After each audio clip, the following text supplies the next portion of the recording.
আসসালামু আলাইকুম, কেমন আছেন সবাই? আশা করছি ভালো আছেন। শুরু করছি আজকের ক্লাস। আমি ঐকতান কবিতাটি বুঝিয়েছি এর আগের ভিডিওতে। এর আগের ক্লাসে আমি ঐকতান কবিতা দুই অংশে বিভক্ত করে দুইটি ক্লাস নিয়েছিলাম, দুইটি ক্লাসে বুঝিয়ে দিয়েছি। আজকে ঐকতান কবিতার ঐকতান কবিতার ক প্রশ্ন আজকে আমি দিচ্ছি। ক প্রশ্নের উত্তর: কবিতাটি কোন কাব্যগ্রন্থ থেকে নেওয়া হয়েছে? কবিতাটি কোন কাব্যগ্রন্থ থেকে নেওয়া হয়েছে?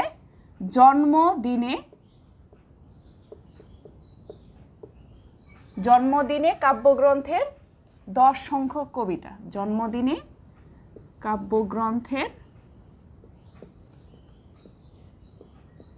10 সংখ্যক কবিতা, 10 নম্বর কবিতা, অর্থাৎ জন্মদিনে কাব্যগ্রন্থের 10 সংখ্যক কবিতা।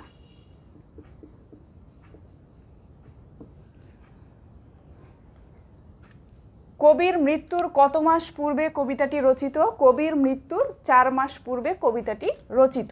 উত্তর হবে 4 মাস। 4 মাস পূর্বে। ঐকতান কবিতাটি কোন পত্রিকায় প্রকাশিত হয়? ঐকতান কবিতাটি প্রথম প্রবাসী পত্রিকায় প্রকাশিত হয়। প্রবাসী পত্রিকায় 1347 ফাল্গুন সংখ্যায়। 47 এর ফাল্গুন সংখ্যায় প্রবাসী পত্রিকায় প্রকাশিত হয় 1347 সালের ফাল্গুন সংখ্যায়। কবিতায় ব্যবহৃত নারীবাচক শব্দটি কি? কবিতায় ব্যবহৃত একটি নারীবাচক শব্দ কবি ব্যবহার করেছেন, কবি রবীন্দ্রনাথ ঠাকুর। কবিতায় ব্যবহৃত নারীবাচক শব্দটি হচ্ছে বিপুলা।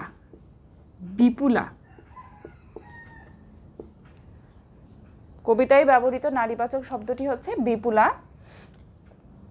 কাছে থেকে দূরে যারা তাদের কি শুনতে চেয়েছেন? কাছে থেকে দূরে যারা কবি তাদের কি শুনতে চেয়েছেন?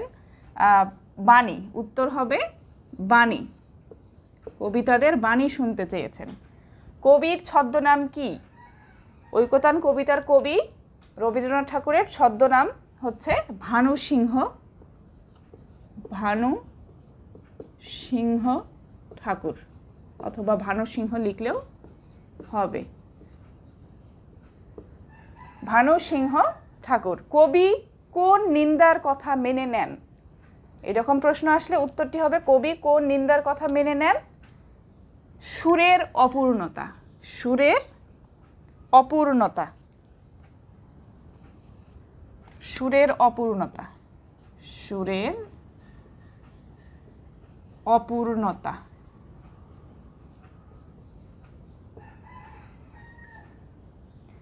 অগোচর শব্দের অর্থ কি? অগোচর শব্দের অর্থ হচ্ছে আড়াল।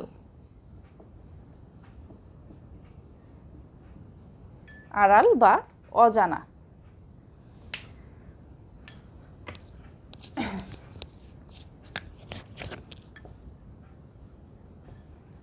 আরেকবার আমি রিপিট করছি প্রশ্নগুলো।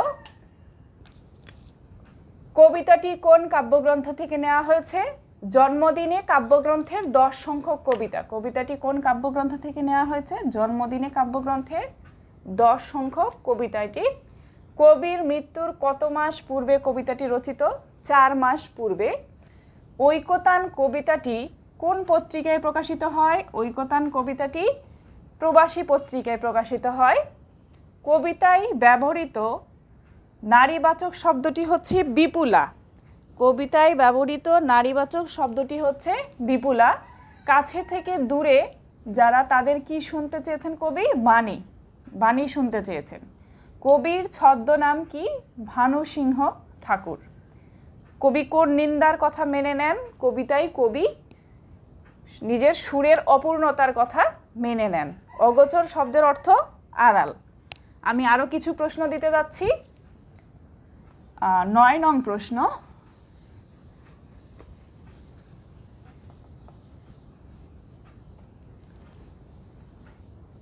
9 বিপুলা অর্থ কি? বিপুলা অর্থ কি?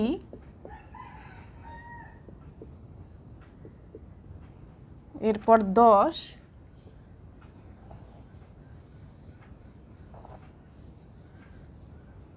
হচ্ছে ঐকতান শব্দের অর্থ কি? ঐকতান শব্দের অর্থ কি?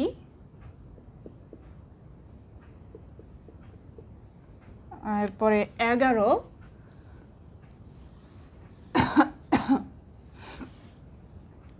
হবে 11 নং প্রশ্ন, কবিতাটি কোন ছন্দে রচিত? কবিতাটি কোন ছন্দে রচিত?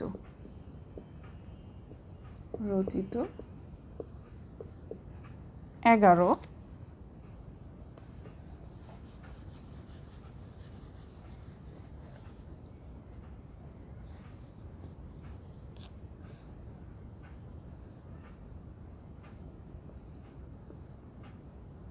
12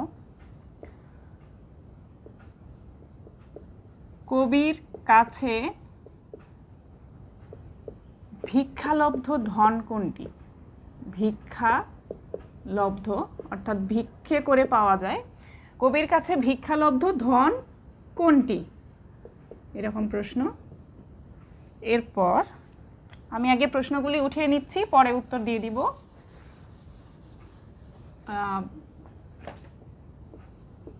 13 এরকম একটি প্রশ্ন আসে, স্বর সাধনায় কবির কি রয়ে গেছে? স্বর সাধনায় কবির কি রয়ে গেছে?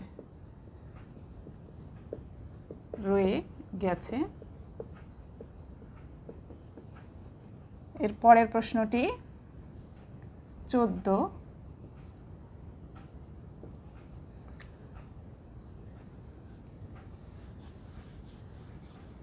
বাতায়ন শব্দের অর্থ কি? বাতায়ন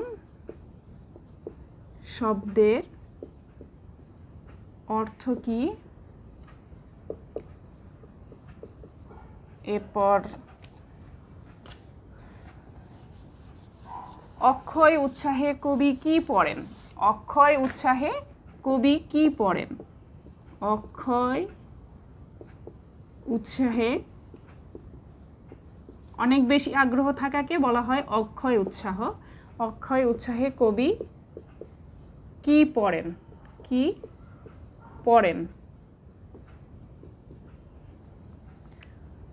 পরের প্রশ্ন,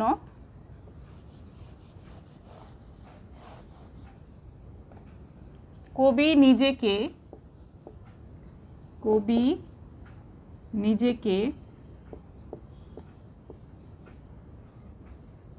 সমাজের কোন মঞ্চের মানুষ বলেছেন?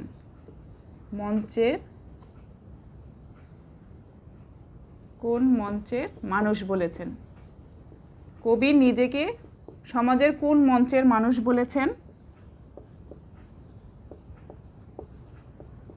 এরপর 17 নং প্রশ্নটি হবে,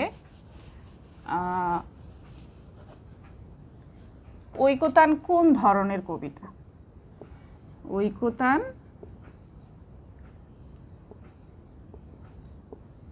কোন ধরনের কবিতা? ধরনের কবিতা।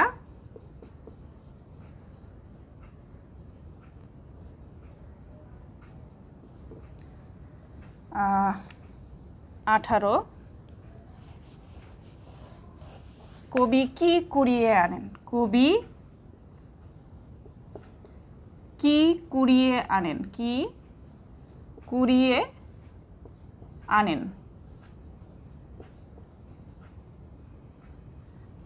আর 19 মুখ শব্দের অর্থ কি? মুখ শব্দের অর্থ কি?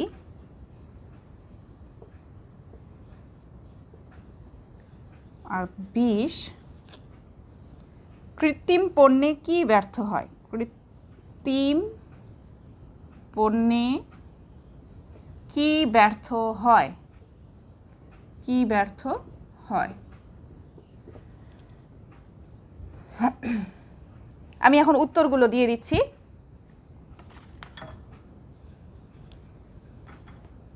9 নং প্রশ্নের উত্তর হচ্ছে বিপুলা অর্থ কি? বিপুলা অর্থ বিশাল বা বিস্তৃত। বিপুলা অর্থ বিশাল বা বিস্তৃত। বিশাল বিস্তৃত। এরপর ঐকতান শব্দের অর্থ কি? ঐকতান শব্দের অর্থ সম্মিলিত সুর। সম্মিলিত সুর। সম্মিলিত সুর বা সমসুর, এটাও লেখা যায়। সম্মিলিত সুর বা সমসুর।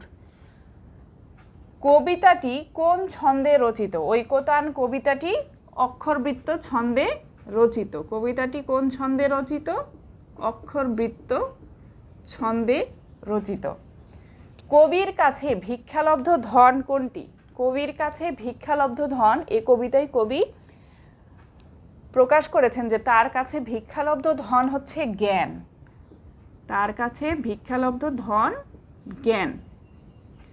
আমি উত্তরগুলো লাল কালিতে লিখছি বোঝার সুবিধার্থে।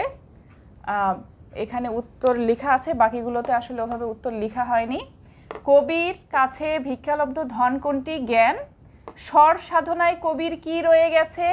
স্বর সাধনায় কবির ফাঁক রয়ে গেছে। ফাঁক, এটির উত্তর হচ্ছে ফাঁক। স্বর সাধনায় কবির কি রয়ে গেছে? ফাঁক রয়ে গেছে, বা তিনি নিজের ত্রুটির কথা বলেছেন। বাতায়ন শব্দের অর্থ কি? বাতায়ন শব্দের অর্থ জানালা।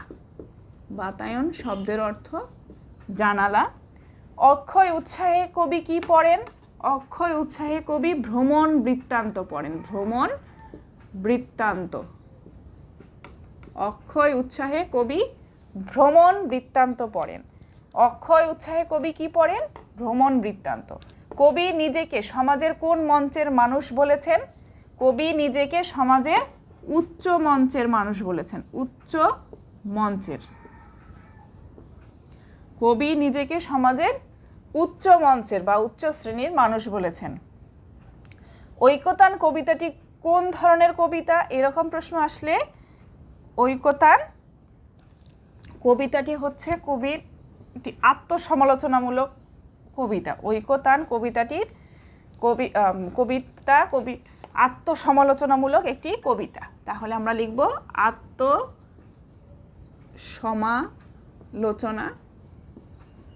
আত্মসমালোচনা মূলক। আত্মসমালোচনা মূলক। এই কবিতায় কবি নিজের সমালোচনা করেছেন। নিজের সমালোচনাকেই বলা হচ্ছে আত্মসমালোচনা। কবি কি কুড়িয়ে আনেন? কবি কি কুড়িয়ে আনেন? এটার উত্তর হবে কবি কি কুড়িয়ে আনেন? চিত্রময়ী বাণী। চিত্রময়ী বাণী। কবি কি কুড়িয়ে আনেন? চিত্রময়ী বাণী। মুখ শব্দের অর্থ বোবা। মুখ শব্দের অর্থ বোবা। যে কথা বলতে পারে না তাকে আমরা মুখ বলি বা বোবা। মুখ শব্দের অর্থ বোবা। তবে কবিতায় বোবা অর্থে ব্যবহৃত হয়নি। কবিতায় ব্যবহৃত হয়েছে যারা সমাজের নিচু শ্রেণীর মানুষ, তারা ধনী শ্রেণীর সামনে বা উচ্চ শ্রেণীর সামনে নিজের সুবিধা অসুবিধা সুখ দুঃখের কথা তুলে ধরতে পারে না, তারা মুখ থাকে সেই অর্থে। কৃত্রিম পণ্যে কি ব্যর্থ হয়? কৃত্রিম পণ্যে ব্যর্থ হয় গানের পসরা। গানের পসরা।